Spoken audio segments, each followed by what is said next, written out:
What is your fandoms? We don't speak of that.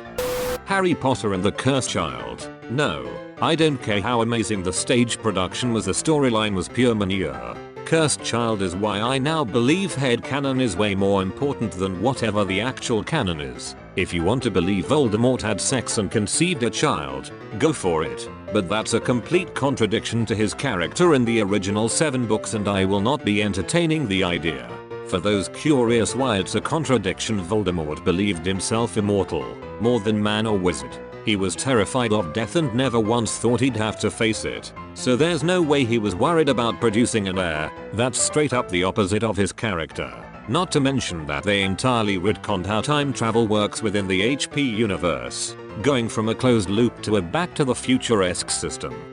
The child orgy in it. What the fuck, Stephen King? Yeah, I read that book way back when and had to pause afterwards. What the fuck just happened? And how high was Stephen King when he wrote this? What annoyed me was he recently, like a couple years ago, tried to defend it when it gained popularity after the 2017 remake, and people read the book and were like, oh, you wanna explain this shit, Steve? Basically said something to the tune of American society is really uptight about sexuality, it's a fucking kid orgy, you weird spooky shithead.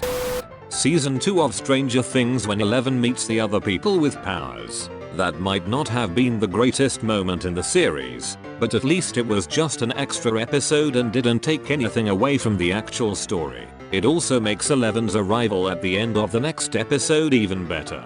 I didn't actually think it was bad entertainment wise. It just seemed kind of weird and thrown in. Yeah, it was such a weird storyline that was completely dropped. I thought it would introduce a spin-off, but nothing came from it. Most fans of Warhammer 40k don't know that the first Inquisitor ever named was Inquisitor Obi-Wan Sherlock Clauso. Those who know aren't often quick to spread that. Also, the Dread Knight. Wasn't it supposed to be ridiculous satire, though? It was OG Rogue Trader. It's hard to tell. In the season 1 finale of Always Sunny, Charlie casually mentions that he has a sister. I'm interpreting your question liberally here, but his sister has never been referenced again since, nor was she ever brought up beforehand. I have also literally never seen anyone talk about this within the fandom, and have never raised the point myself until this very moment. So, consciously or not, it is something of which nobody speaks. Also, Mac had a gay cousin in the first episode too. He tells him he's come a long way or something along those lines. Season 1 is almost a different show altogether, which is true for a lot of successful sitcoms. Edit. A bunch of you jabronis have pointed out that Country Mac shows up later. I never considered that this could be the same character. However, that is now my headcanon. They just recast the same character from season 1. You stupid science bitches made I more smarter. That Zootopia comic and its sequel. Oh lord, what happened? IT has a sequel? What is a sequel and why is it awful and never talked about? Just remember you asked for this.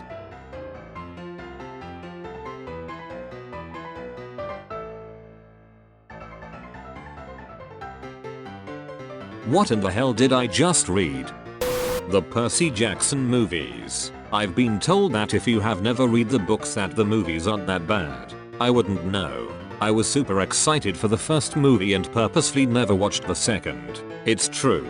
If you don't know a single thing about the books, then the movies are okay. If you do, however, it's barely related. Not only did they cut and replace a ton of shit, but they also completely misinterpreted some very important things. An example is fucking up all the character appearances despite being mentioned constantly. Annabeth had brown hair in the movie and Percy had brown eyes. Depp saw it very explicitly stating he had green blue eyes and her being blonde. Another example is making them all late teens early 20s when they're supposed to be like 12 and having the wrong curse laid, despite that being one of the most major plot points in the series.